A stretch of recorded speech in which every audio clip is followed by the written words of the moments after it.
한빛장로교의 김사무엘 목사입니다.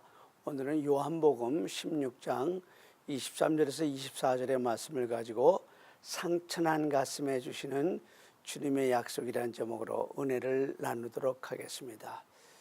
이 캘리포니아에 있는 세코야 내셔널 파크에 가보면은 200피트가 넘는 엄청난 세코야 나무들이 울창한 숲을 이루고 있습니다.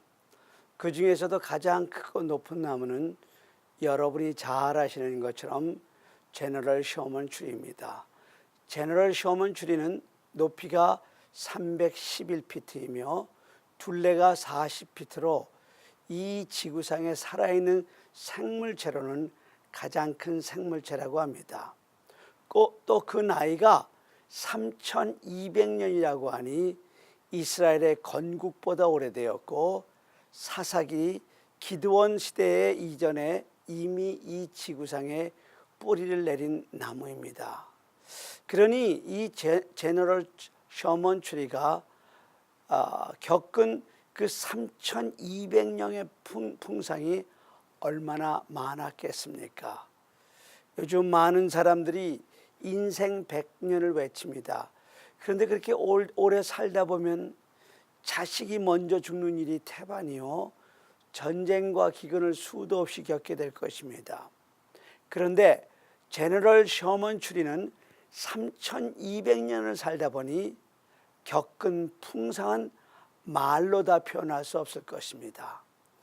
물론 인간도 아닌 나무가 한 자리에 서 있으면서 무슨 풍상을 그리 많이 당했을까 하는 질문을 하게 됩니다. 그런데 그렇지 않습니다. 세코야 파크에는 언제인지 모르지만 죽어 넘어진 한 그루의 세코야 나무를 가로로 베어 그 나무테를 볼 수 있도록 전시해 놓았습니다. 여러분도 알다시피 나이테란 그 나무의 연령을 나타내는 겁니다. 그런데 이 나무테는 그 나무의 연령만 나타내는 것이 아니라 나이테를 보면 그 나무의 성장 과정까지 볼 수 있다고 합니다. 가물었을 때나 비가 너무 왔을 때 혹은 번개에 맞았을 때 나이테는 각기 다르게 나타나며 정상적인 조건일 때 나이테의 모양이 다르다고 합니다. 그런데 가끔 아주 특이한 형태의 나이테를 발견하게 된다고 합니다. 그래서 식물학자들이 연구를 했습니다. 결론은 이 이상한 모양의 나이테는 그 언젠가 바로 이 숲속에서 산불이 발생하여 이 나무가 거의 죽다시피 했을 때 생긴 나무테라는 것입니다. 이처럼 나무는 그 아픈 역사 그리고 상처를 나이테에 간직한 채 수천 년을 살아온 것입니다. 나무는 자기가 평생 동안 겪는 희노애락을 깊은 내면에 새겨 살아가고 있는 것입니다. 우리의 인생이 그렇습니다. 우리는 때로 탈을 쓴 것처럼 위장된 모습으로 살아갈 수 있지만 이 가슴 속에 차곡차곡 쌓아놓은 나이테는 절대로 속일 수가 없습니다. 그러나 우리 하나님이 우리 인생의 나이테를 들여다보니 이리 찢기고 저리 찢기고 이리 터지고 저리 터지고 여기가 상하고 저기가 상하고 한 사람도 성한 사람이 없는 것입니다. 그래서 이사야 선지자를 통하여 우리 인생의 모습을 이렇게 말씀하신 것입니다. 온 머리는 병들었고 온 마음은 피곤하였으며 발바닥에서 머리까지 성한 곳이 없이 상한 것과 터진 것과 새로 만진 흔적뿐이오늘 그것을 짜며 싸매며 기름으로 유하게 함을 받지 못하였도다. 아무리 잘 산다고 목을 세우고 공부를 많이 했다고 어깨를 으시대고 다른 사람들보다 좀 의롭게 산다고 목청을 높이지만 사실은 한 사람도 한 곳도 성한 것이 없이 없는 것이 우리 인생의 진실한 모습입니다. 세상을 살면서 마음의 상처를 당해보지 않은 사람이 어디 있겠습니까? 그 누구라도 고통을 반복하며 살아야 하는 인생의 소용돌이 속에서 찢기고 핥힌 마음의 상처들을 가지고 살아가고 있습니다. 오늘 본문인 요한복음 16장은 예수님이 바로 그 십자가를 지러 가시기 직전 그날 밤 제자들에게 하신 고별 설교의 클라이막스를 이루는 부분입니다. 우리는 13장에서 시작된 이 예수님의 고별 설교를 읽으며 수심에 가득 찬 얼굴로 예수님의 이 고별 설교를 듣고 있는 제자들의 모습을 연상해 볼 수 있습니다. 제자들은 예수님의 이 고별 설교를 들으며 착잡한 심정을 가눌 수가 없었을 것입니다. 사랑하는 스승을 죽음의 자리에 내주어야 하는 슬픔을 이겨낼 수 없었고, 지난 3년 동안 모든 것을 다 버리고 예수님을 따라다니며 키워온 모든 꿈과 기대, 그래서 이 예루살렘으로 올라온 길에 내가 높은 자리에 앉을 것이냐, 내가 높은 자리에 앉을 것이냐 다툼하던 그 꿈들이 한순간에 무너져 내리는 허탈감을 주체할 수도 없었을 것입니다. 또 그들을 향한 적에 불타는 핍박의 세력이 커다란 공포의 대상으로 다가오는 시점에서 제자들은 형연할 수 없는 마음의 깊은 상처를 받았을 것입니다. 그런 제자들의 깊은 근심을 손금 들여다보듯이 하시는 우리 주님이 이렇게 말씀하신 것입니다. 너희는 마음에 근심하지 말라. 하나님을 믿으니 또 나를 믿으라. 그래서 오늘은 본문을 중심으로 상심한 제자들을 위로하시는 예수님의 이 고별 설교를 살펴보며 우리가 피차 위로받기를 간절히 바랍니다. 먼저 주님의 무엇이든지 구하라는 권면의 말씀에 대해서 살펴보도록 하겠습니다. 23절을 제가 읽겠습니다. 그날에는 너희가 아무것도 내게 묻지 아니하리라. 내가 진실로 진실로 너희에게 이르노니 너희가 무엇이든지 아버지께 구하는 것을 내 이름으로 주시리라. 예수님은 고별 설교 중에 무엇이든지 구하라는 이 권면의 말씀을 6번이나 반복하십니다. 그리고 그 내용은 거의 같은 말로 반복되고 있는데 무엇이든지 구하라 그리하면 이루리라는 3마디로 요약되어 있음을 볼 수 있습니다. 그러나 우리가 일반적으로 생각하면 이 무엇이든지 구하라는 이 말 속에는 예수님이 가르쳐 주신 기도의 원칙을 깨뜨린 요소가 내포되어 있는 것처럼 보입니다. 무엇이나 마음 내키는 대로 구하는 것은 바람직하지 않은 것으로 생각하는 경향이 있습니다. 야고보서 4장 3절의 말씀입니다. 구하여도 받지 못하면 정욕으로 쓰려고 잘못 구함이니라.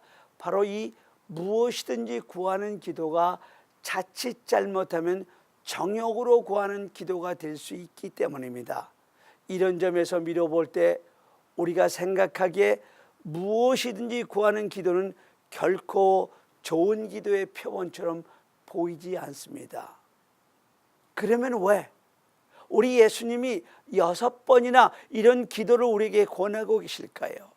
왜 자칫 잘못하면 오해를 불러일으킬 수 있는 이 말씀을 예수님이 거듭해서 하시는 이유는 무엇일까요? 그것은 이 무엇이든지라는 말 속에는 마음의 상처를 입은 자들을 위로하시는 주님의 한없는 위로가 담겨 있기 때문입니다. 여러분이 지금 마음속에 깊은 상처를 받고 참담한 심정으로 있다고 한번 가정해 봅시다. 그때 드리는 기도가 무슨 논리나 질서를 기대할 수 있겠습니까? 그런 상황에서 하나님의 선하신 뜻을 헤아리며 기도해야 한다는 원칙을 우리가 생각할 수 있겠습니까? 우리가 찬양과 감사를 먼저 드려야 하는 기도의 한금률을 몰라서도 아닙니다. 그러나 그런 기도의 절차를 지키기에는 우리의 가슴이 너무너무 갈기갈기 찢겨져 기도할 힘조차 없을 만큼 힘들어 있기 때문입니다. 이런 상황에서는 도저히 기도라는 지하수를 끌어올릴 힘이 없기 때문입니다. 만약 그럴 때 기도의 원칙을 준수해야 한다고 강요해 보십시오. 물론 이론적으로는 가능하겠지만 현실적으로는 기도는 고사하고라도 아예 입을 다물어 버리게 될 것입니다. 갑자기 인생에 감당하지 못한 고난을 만났을 때 누구라도 예외 없이 한동안 정서적인 혼란은 물론 신앙적인 갈등마저 겪게 됩니다. 그럴 때는 논리 정연한 기도를 기대할 수가 없습니다. 세례 기도를 들어보십시오. 오직 가슴을 치면서 드린 기도의 내용은 주여 나는 죄인이로소이다라는 한마디뿐입니다. 자식을 낳지 못해 멸시와 천대를 견디지 못한 한나의 그 애끓는 기도를 들어보십시오. 제사장이라는 사람의 귀에도 마치 실취한 여인의 넋두리도밖에 들리지 않는 것입니다. 그래서 엘리 제사장이 그런 한나에게 내가 언제까지 취하여 있겠느냐 포도주를 끊으라고 한 것입니다. 이런 세리의 기도나 한나의 기도에서는 우리가 이상적으로 말하는 기도의 모습을 전혀 찾아볼 수가 없습니다. 그러나 우리 하나님은 미사여구를 늘어놓는 감사와 당당하게 서서 두 손을 들고 하는 바리새인의 기도를 받지 않으시고 죄인 세리의 주여 나는 죄인이로소이다 하는 한마디의 기도를 들어주셨고 술 취한 여인이 내뱉는 듯한 한나의 탄식의 기도를 들어주셨습니다.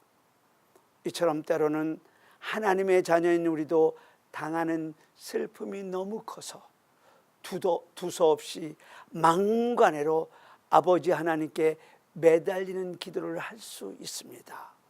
그럴 때는 기도의 원칙이나 표현의 방법 따위는 안중에도 들어오지 않고 오직 절박한 심정을 마음 깊은 곳에서 터져나오는 대로 하나님께 쏟아놓을 때가 있습니다. 그런 기도가 바로 무엇이든지의 기도입니다.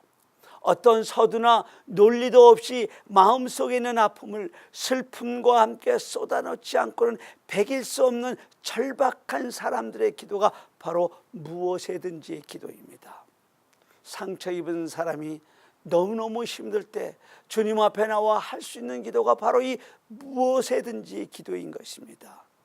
그런 의미에서 이 무엇이든지 구하라는 주님의 이 말씀은 상처 입은 자들을 향하신 우리 하나님의 크신 사랑입니다. 그런데 우리는 어떻습니까? 이런 하나님의 크신 사랑을 모르고 기도의 무게를 달아보려는 어리석음을 범할 때가 있습니다. 혹 여러분들 가운데 하나님이 이러한 사소한 문제도 들어주시겠는가 하며 자기 믿음을 아직 유치한 데 있다고 한탄하는 분이 있다고 한다면 그런 분이야말로 우리 주님의 크신 사랑을 아직 깨닫지 못한 사람이고 우리를 향하신 주님의 의중을 잘못 짚은 사람입니다. 우리가 아직 죄인 되었을 때 우리를 사랑하셔서 저 험악한 십자가를 마다하지 않으셨던 주님의 인생 가운데서 감당하지 못하는 상처를 입고 통곡하는 마음으로 주님 앞에 엎드려 있는데 형식이 없다고 내용이 잘못되었다고 우리의 기도를 우리 주님이 외면하시겠습니까? 무엇이든지 구하라는 주님의 이 말씀이야말로 상처 입은 우리에게 커다란 위로와 감동을 주는 은혜의 말씀입니다. 이번에는 구하라는 말씀에 담긴 하나님의 놀라운 위로를 살펴보겠습니다. 신약 성경에는 구하라는 의미를 가진 동사가 무려 11가지가 나오는데 그 11가지 동사가 다 독특한 성격과 의미를 지니고 제각기 사용되고 있습니다. 오늘 본문에 구하라는 말은 아이테오라는 헬라어로 사용되고 있습니다. 이 아이테오라는 말은 어떤 것을 간청할 때 쓰는 말입니다. 쉽게 말한다면 떼를 쓰는 행동이라고 할 수 있습니다. 어린 자녀가 아버지께 떼를 쓰듯이 간청할 때 쓰는 말이 바로 이 아이테오입니다. 우리들의 입장이 그렇지 않습니까? 우리에게는 기도의 절차를 따지지 못하고 막무가내로 하나님께 매달릴 수밖에 없는 곤경에 처할 때가 얼마나 많습니까? 우린 때로는 염치불고하고 하나님 앞에 매달려 떼를 써야 하는 연약한 존재입니다. 그러므로 이 아이테오라는 단어야말로 하나님 앞에 설 때마다 우리가 처하는 입장과 형편을 가장 잘 나타내주는 말이라고 할 수 있습니다. 그래서 우리 주님이 우리에게 구하라 아이테오 그렇게 말씀하신 것입니다. 그런데 이 구하라 아이테오라는 말에 위로받는 것은 이 구하라 아이테오라는 말에는 내가 구하기만 하면 내가 응답하겠다는 약속이 함축되어 있다는 것입니다. 만약 우리가 아무리 구해도 주님이 들어주시지 않을 것이면 우리에게 절대로 구하라 아이테오 그렇게 말씀하지 않으셨을 것입니다. 그래서 주님이 24절에서 다시 이렇게 말씀하신 것입니다. 지금까지는 너희가 내 이름으로 아무것도 구하지 아니하였으나 구하라 그리하면 받으리니 너희 기쁨이 충만하리다. 23절과 24절을 아우러 생각하면 여기에 동반되는 한 가지의 조건이 있습니다. 그것은 위에서 말한 것처럼 때를 쓰라는 겁니다. 마치 어린아이가 아버지께 그 원하는 것을 들어줄 때까지 때를 쓰는 것처럼 체면이나 격식 따위를 따지지 말고 받을 때까지 끝까지 때를 쓰며 기도하라는 것입니다. 그래서 구하라 아이테오 때를 써라 그렇게 말씀하신 것입니다. 어느 날 3살 먹은 막내 아들이 아버지한테 자전거를 사달라고 조릅니다. 자기 세발 자전거는 위에 있는 두 형이 이미 쓰고 물려받은 것이어서 너무 낡아 친구들 것과는 너무 비교가 되어 창피하다는 것입니다. 그러나 아버지의 생각은 달랐습니다. 이제 곧 아들이 3발 자전거를 던져버리고 2발 자전거를 탈 만큼 성장했다고 생각했던 것입니다. 그럼에도 불구하고 때와 장소를 불문하고 털썩털썩 주저앉아 울면서 졸라대는 아들을 보면서 이젠 더 이상 사주지 않으면 안 되겠다는 생각이 들었습니다. 그러나 교육상 즉시 사주어서는 안 된다는 것을 알기 때문에 짐짓 모른 척하다가 한 번만 더 조리면 사줘야겠다고 생각하고 있었습니다. 그런데 정작 새 자전거를 사달라고 그처럼 조르던 아들이 어떤 생각에서인지 며칠간 새 자전거를 사달라는 때를 쓰지 않는 것입니다. 그래서 아빠는 이렇게 생각했습니다. 이제 조금 있다가 바로 2발 자전거를 사줘도 되겠네. 정작 새 자전거가 필요한 아들이 졸라대다가 그만 지쳐서 포기하고 만 것입니다. 우리 주위에서 쉽게 볼 수 있는 아주 평범한 이야기입니다. 그러나 이 이야기 속에는 커다란 교훈이 내포되어 있습니다. 인생에서 상처를 입고 마음이 상해 때를 쓰며 매달리는 기도는 비록 그 구하는 내용이 하찮은 것이라고 할지라도 하나님의 마음을 쉽게 움직일 수 있다는 것입니다. 그러나 한 가지 더 큰 진리가 있습니다. 그것은 지속적으로 인내를 가지고 응답받을 때까지 끝까지 매달려야 한다는 것입니다. 지금 하나님께서는 응답하실 적절한 시간을 계획하고 계실 뿐이지 이미 하나님은 우리의 기도의 응답을 허락하고 계신다는 것입니다. 우리가 이런 하나님의 마음을 조금이라도 이해한다면 우리는 하나님의 응답이 조금 더딜지라도 절대로 실망하지 않고 응답 받을 때까지 지속적으로 기도할 수 있습니다. 우리 모두는 하나님께 때를 써야 할 만큼의 많은 인생의 상처들을 가지고 살아가고 있습니다. 어제까지 멀쩡하던 몸이 갑자기 이상하더니 큰 수술을 받지 않으면 안 된다는 소식을 듣게 될 때 그 당황됨을 어디에다 대고 여러분 하소연하겠습니까? 사랑하는 사람을 잃어버릴 때 그 큰 슬픔을 누구에게서 위로를 받겠습니까? 믿었던 사람에게 송두리째 배신당하고 기만을 당했을 때 그 울분은 무슨 방법으로 보상을 받을 수 있겠습니까?